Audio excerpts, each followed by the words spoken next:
Namaste, this is Srini from Figuring Out Hinduism. Today we are going to talk about a question that keeps popping up every now and then. A lot of people come and ask me this question as to how do you recognize a true saint? How do you recognize an enlightened person? And I have thought about this question for a very, very, very long time.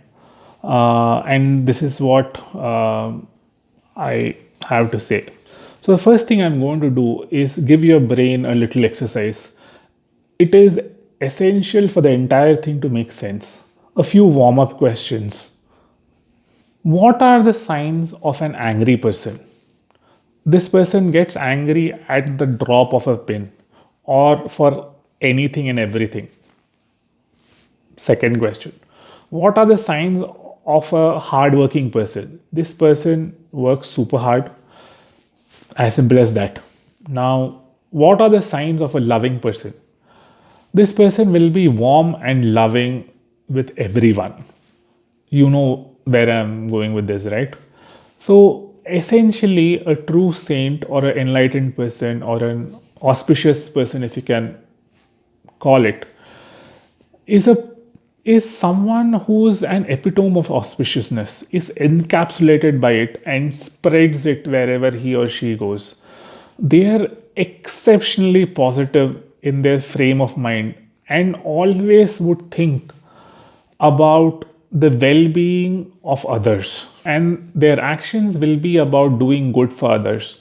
They will be selfless. When you are near them, you will feel a great sense of positivity and peace. It will be calming to the senses. You might also feel bliss if you're lucky. One image that keeps coming to my mind while doing this video is Jagat Guru Sri Chandrasekharendra Saraswati Swamigal, or who is called Kanchi Mahaperiva. There is Paramahamsa Yogananda, there is Ramana Maharishi, there is Sri Sri Ravi Shankar of the Art of Living, there is Sadhguru Jaggi Vasudeva of Isha. And this is just a small list of people. There are many more, but I am just setting the context here. There's a proverb in Hindi, हीरे की परख जोहरी को ही होती है. A jeweler knows a diamond when he sees one. I would like to conclude this video with one last thing. Not everyone is privileged to be a diamond, but everyone has the choice to be a jeweler. Be the jeweler. Jai Ganesha. Please do subscribe to this channel and press the bell icon. Please do share this with your near and dear ones so that we can together figure out the third largest religion of the world.